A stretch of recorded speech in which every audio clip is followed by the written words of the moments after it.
We're now going to start our very rich buffet of vexillological knowledge. We have a good number of presentations today, and our first one will be by Dean Thomas.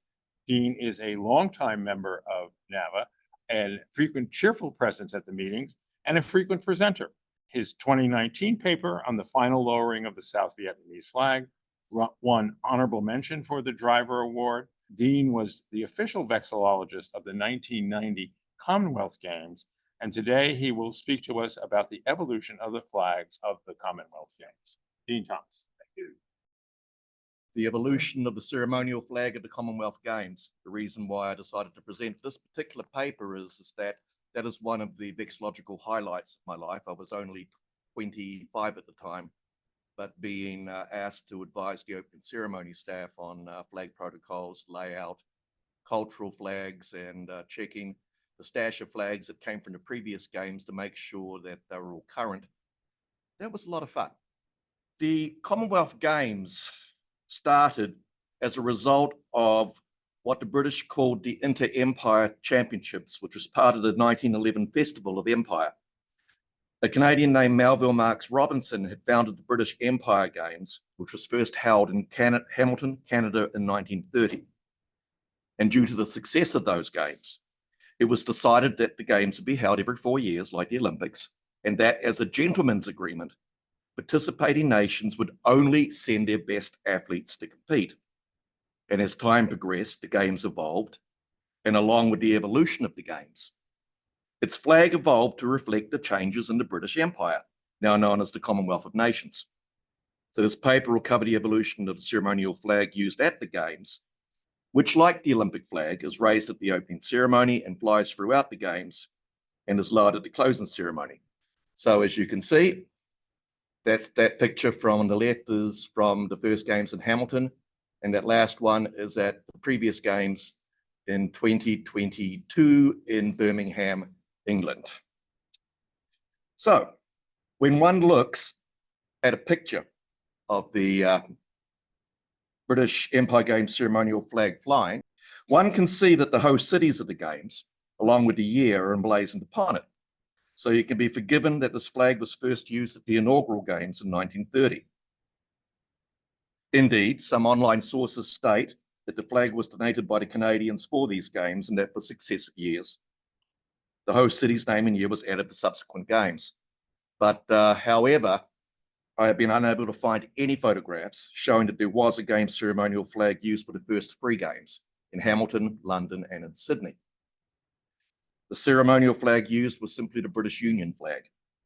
And at the first time that the ceremonial flag that is dedicated to the games itself was definitely used was at the 1950 games in Auckland, New Zealand. But you can see that they still have a lot of the traditions at the Olympic Games, except, of course, the oath of sportsmanship is taken on the Union flag. And you can see the big Union flag in the background, this was in Sydney. As you can see, there's the photograph of the first dedicated Games flag. And this flag was first raised at the opening ceremony in 1950 at Eden Park, Auckland, and lowered at the closing ceremony at Western Springs Stadium. It was the only time, I believe, that the ceremonial flag was transferred to another venue at the same games. The games tradition was started when the flag, after being folded, was handed to the head of the British Empire Games Federation and entrusted to the Mayor of Auckland, who was asked for him or his successor to pass it on to the Mayor of the next host city in 1954. The flag was approximately 12 feet by 18 feet, and the color of the flag was royal blue with a yellow border. In the center of the flag, as you can see, is a depiction of the British Tudor crown with the letters in yellow British Empire Games. That's not the correct font. This picture I got from a chap on online. Sorry, I got one of those brain farts again. But anyway, and about the Tudor crown and an arc, and the names of the years of the 4 of the 3 previous hosts and the current host beneath the crown. At the 1952 Olympic Games in Helsinki, Finland, the British Empire Games Federation, who had met there as part of their Olympic delegations, voted to rename itself the British Empire and Commonwealth Games Federation. And as such, that flag that had been unveiled in Auckland at the 1950 Games would not be used at the upcoming 1954 Games in Vancouver, Canada. A new flag to represent not only the new game name, but the evolving nature of the British Commonwealth of Nations was required. While Great Britain would no longer be regarded as the mother nation, but instead first amongst equals, the British crown would be retained as the British monarch was regarded as the ceremonial head of the Commonwealth. But adding to the new emblem would be a pentagonal chain, which would surround the crown. The number of links in the chain varied because it didn't represent individual nations, but it represented overall the historic links between the old British Empire and the evolving independent nations coming out from it over the 5 continents. The B, E, and CG initials in Times New Roman format for the games was placed beneath the crown. Now, it was placed on a white background, but rather than simply having the old bed, the Ceylon bed sheet, they decided to use these diagonal red, white, and blue strips surrounding the edges that made it resemble an airmail envelope, and it was actually nicknamed the airmail flag. Now, whether it was directly influenced by the envelope's uncertain, it did reinforce the international nature of the British Empire and Commonwealth Games. This flag was first used at the 1954 Games, and following tradition established in 1950, the flag, after it was lowered at the closing ceremony, was entrusted to the Mayor of Vancouver with the request to have it passed on to the Mayor of Cardiff, Wales, to host the 1958 Games. But between the end of the 1952 Games and the 1958 Games, the flag design was amended. Instead of the Tudor crown used by the British kings on their seals, the St. Edward's crown used by Queen Elizabeth II was substituted. And this flag was used from 1958 through 1966, though interestingly, the medals used at the Games still retained the Tudor crown until 1966. So the people making the medals kind of were a little bit behind the times there. Now, one final change was made to the flag during the 1966 Games. By the way, this picture here was taken in Perth, so you can see the new crown placed on it. This is one of the actual ceremonial flags. This is the one that was in Kingston.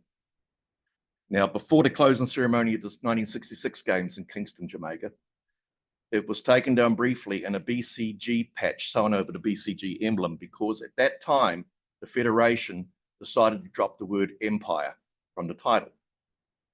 And this variant was used only once at the closing ceremony of those Games. Now, the airmail envelope design, though, was not completely thrown away because the Commonwealth Games Federation decided to use that as a representative flag.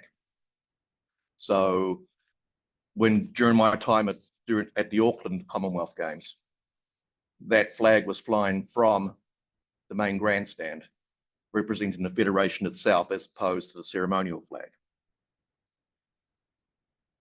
Now we come up to my favorite. This is it'll be the next one. But the British Commonwealth Games emblem, as you can see here, they wanted to update its flag to more realistically reflect the evolving nature of the Commonwealth. So something to show a more looser connection between the member nations was needed to be reflected in the new flag.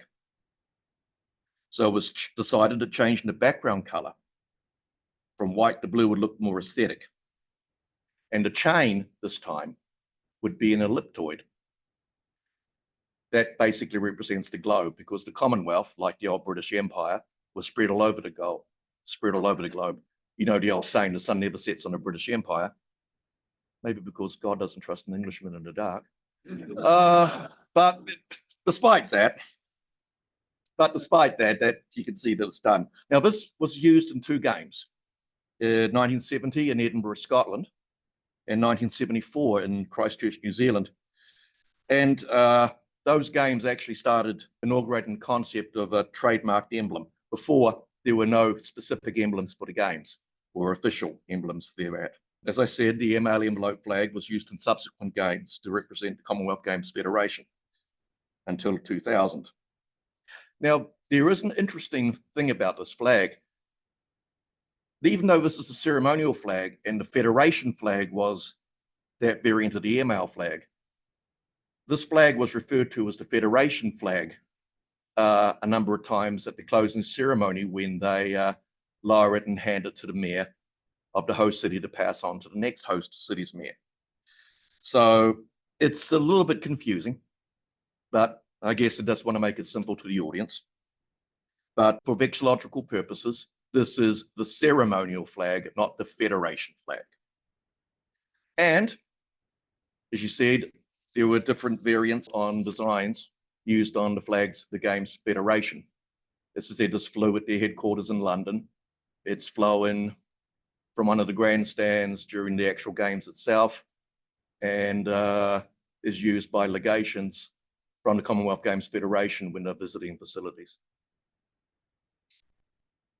My personal favorite, as you can see that, I have a replica of that flag that's flying on that photograph, is the flag used from 78 to 98, first used at Edmonton.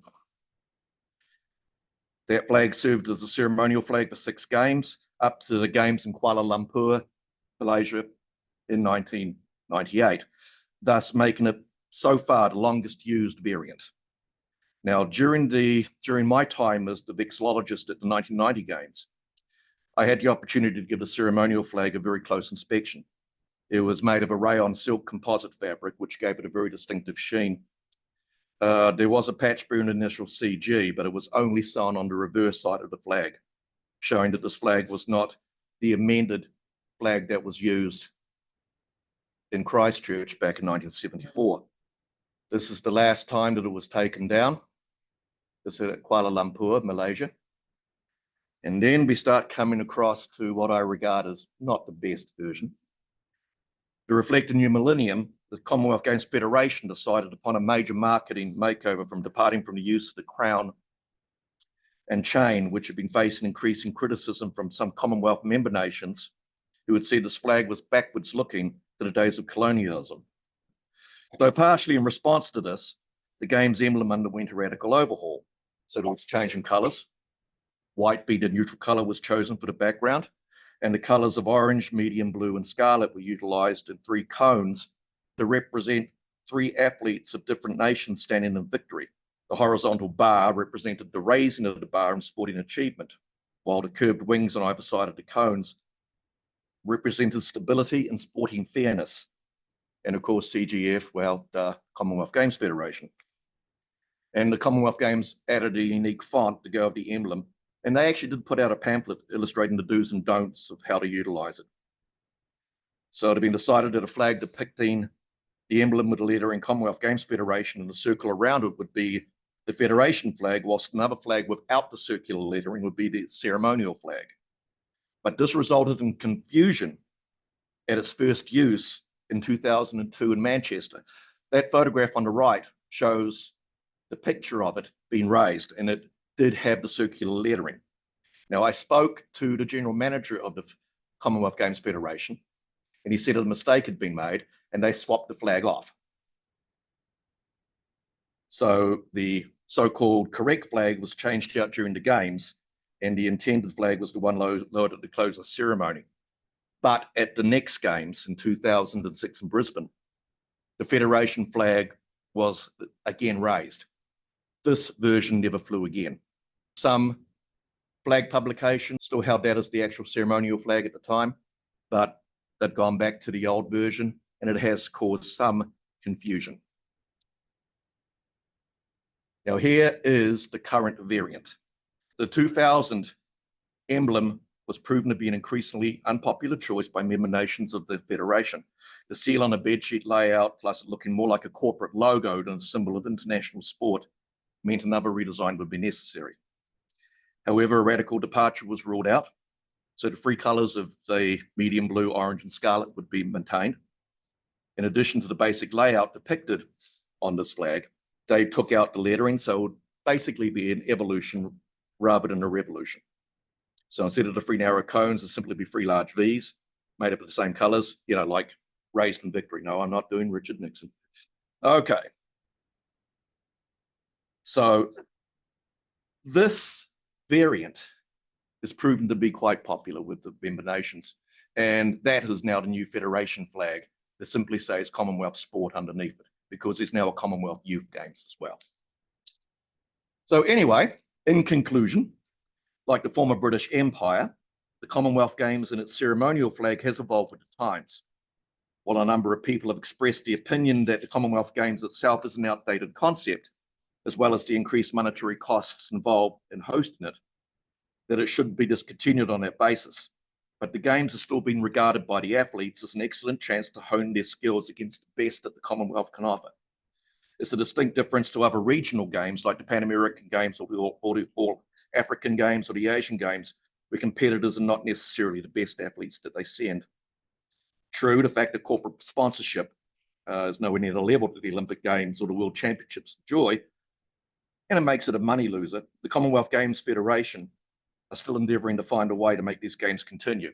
And even though the 2026 Games was pulled from the state of Victoria, Australia, because of costs, Glasgow has now picked them up and are going to make it a bare bones game, endeavour to make it more profitable.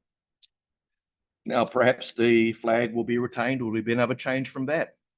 But regardless, as long as the games endure, this flag will continue to wave proudly, as from 1930 all the way to now. Ladies and gentlemen, thank you for putting up with me.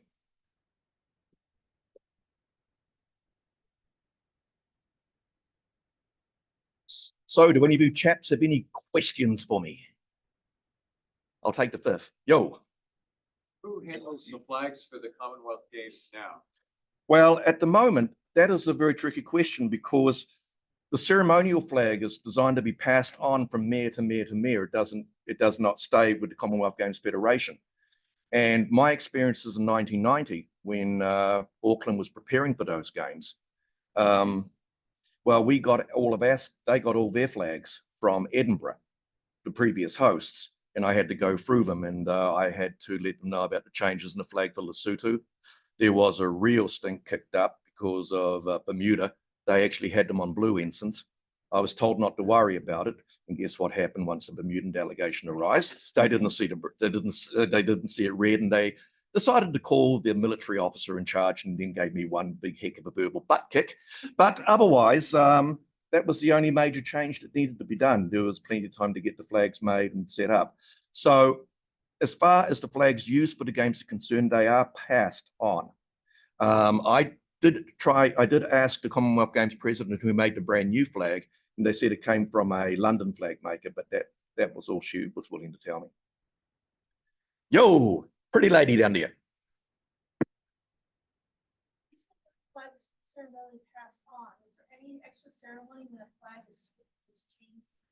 Well, basically what is said is when the Games Federation president has the folded flag, because it's folded up and given to him, he goes, could the mayor please step forward? And said, Mr. Mayor or Madam Mayor, I hereby entrust to you the Games Federation flag.